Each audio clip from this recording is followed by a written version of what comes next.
And I'm really excited about these two guests today.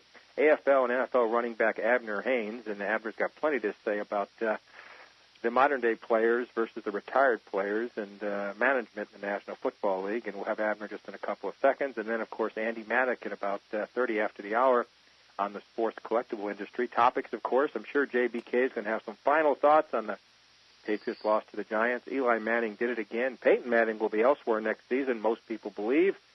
An interesting story with the New York Knicks. Jeremy Lin, a youngster from Northern California, who played very, very limited minutes last year for the Golden State Warriors. He wanted to play for Stanford out of high school, ended up at Harvard. I saw him play a couple times at Harvard. But he's now starting for the New York Knicks at point guard. He had scored 38 points last night in knocking off the Los Angeles Lakers. If you've seen him play, we can discuss that. College football, of course. Now the Big Ten says that perhaps a 14 playoff would be not such a bad thing. After all, in college basketball, Murray State goes down a couple nights ago to the final undefeated school in Division I.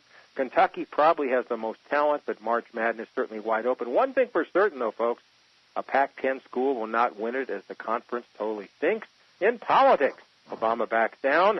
Sanitarium, first name Rick, surges forward. And my daily question, why would anybody ever vote for Republican unless you're one of the 1%?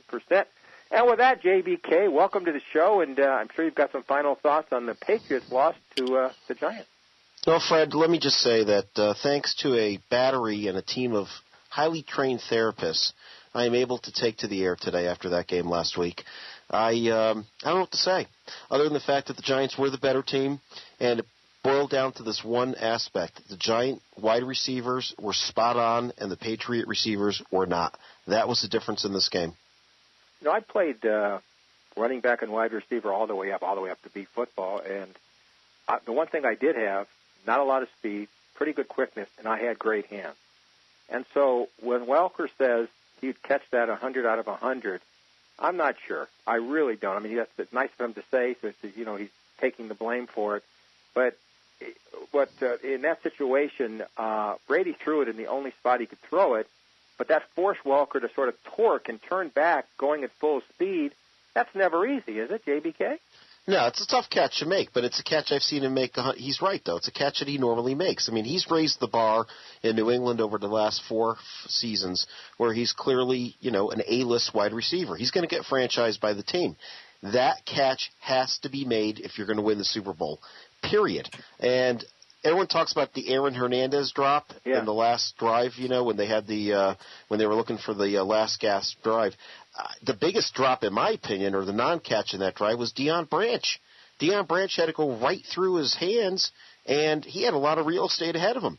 So between the Wes Welker drop and the Deion Branch drop, the Giant receivers made the plays they had to make. The Patriot receivers didn't. Did Tom Brady have a prolific day? No, but he was good enough to win.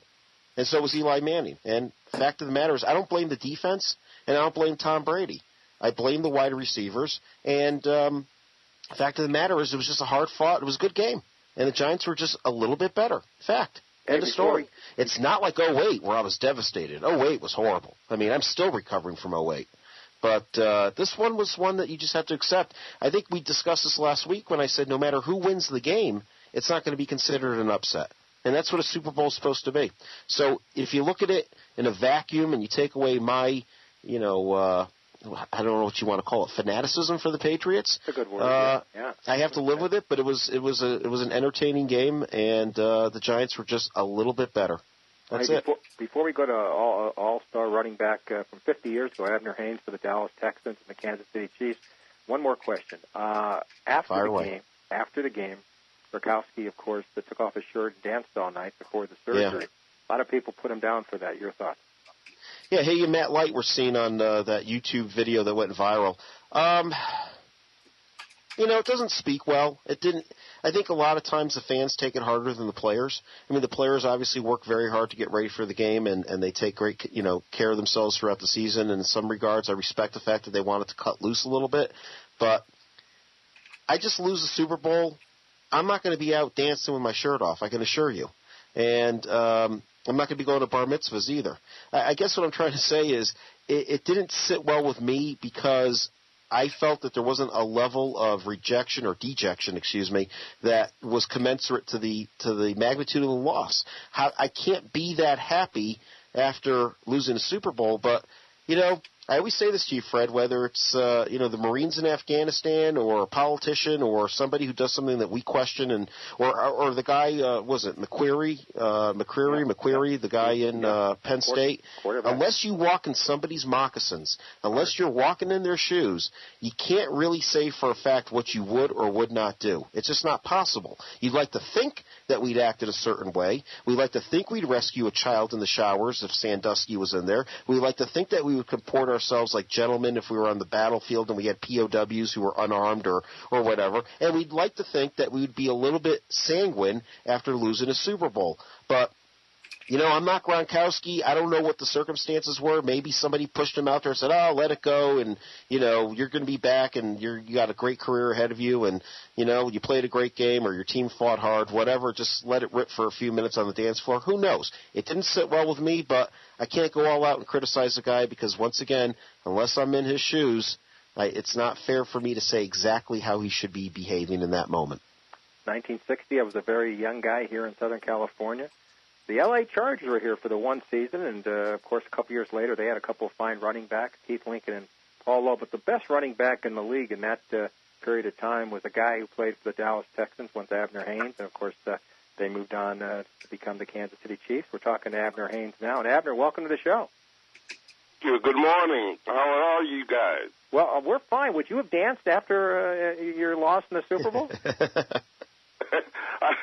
I tell you, that's the thing. It's funny to me, but nobody really knows, what they would do in situations that are dreams, might be a lifelong dream. I mean, we're so quick to judge what people ought to be doing when we really don't.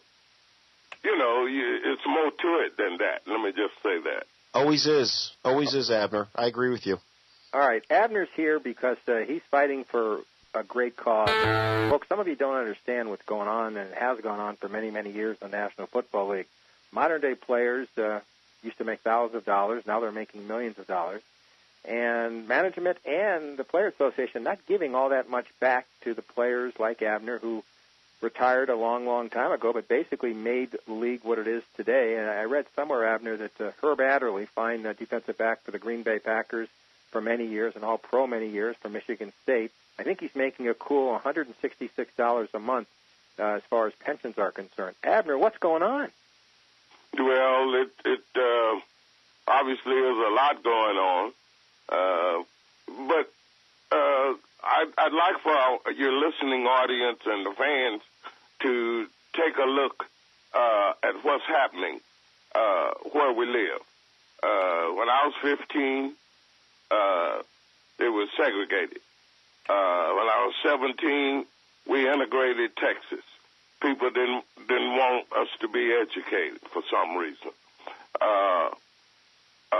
You try to inspire the youngsters that they can overcome, and the people we use to do that, we seem to beat them across the head, especially the young that might not know or might depend on us.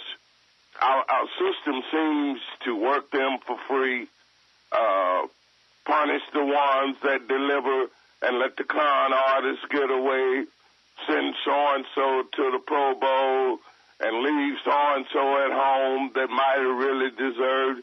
There's just so much of that when you've been around, like I have been around as long as I've been around, you don't keep missing. And so we've gotten into a habit, it seems to me, with the way we're structured. And probably, the change of everything so fast. We set up I remember when we left Dallas and went to Kansas City, because we had two teams here, had the Cowboys and the Texans. And however that happened, it did happen, but it ended up as a benefit for Kansas City in 2 or 3 years. And so, to me, it's not only sports and our institutions. It's the Congress. It's the Senate. We're just in trouble, and we don't talk. And the structure don't want us to talk and compare notes and pass the word. And so we're kind of victim of that.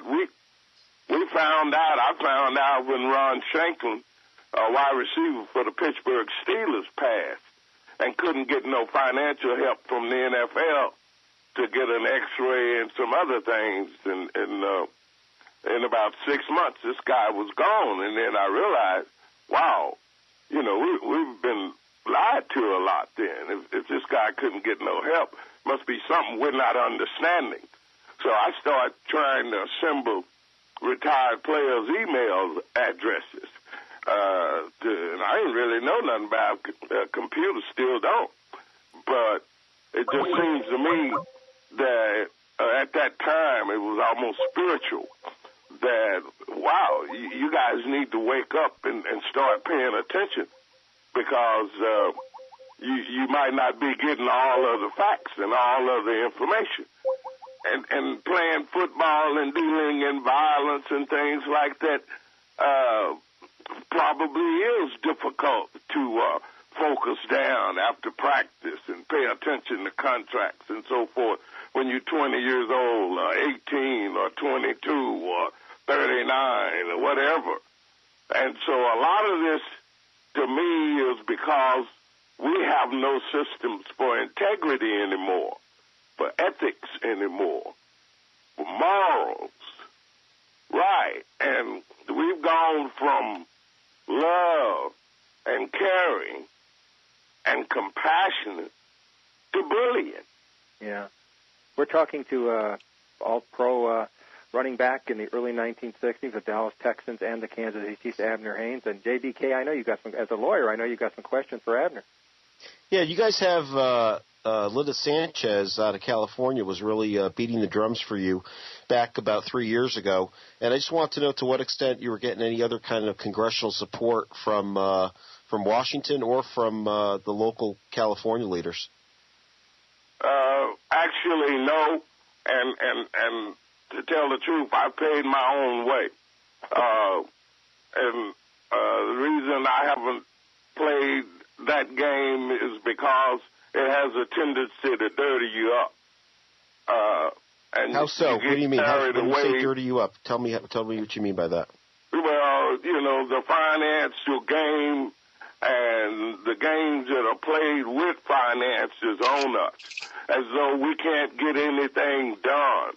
As humans, we can't care unless it's some money in it. We can't use integrity and okay. Out our communities, and so we've conned ourselves into thinking, the ghettos is out there, that's normal. Like, there's no reason for the ghetto. They just hop up wherever we have, or in Benton Harbor, Michigan, where they done eliminated democracy to one guy running the whole town, and it's kept quiet. Yeah. Yeah, no, listen, I mean, we are now in a society, and I agree with something you just said earlier, we are in a society that rewards the bad boys. We like, the people who get their 15-minute of fame are the ones who put their kids in hot air balloons so that they can get reality TV shows. And the TV shows that are the highest rated are the ones that are the most foul. And these reality shows that just show nothing but raunch and contribute nothing to making our society better. And no question in my mind about that. But as far as the litigation goes, I know that this Tuesday or Wednesday there's going to be a motion heard in Minnesota at the district court level, federal district court level. I guess it's Carl Eller versus the NFLPA. And in essence, what the complaint says is that the NFLPA, when they decided to disband as a union for antitrust purposes, they no longer had the right to negotiate on behalf of guys like Abner. And I wanted to know what your position was with this motion coming up and how involved you've been in that litigation. Well, I try to I get up early around 4, 5 o'clock in the morning. I work every day except Sunday. And I'm just so disappointed with the situation that guys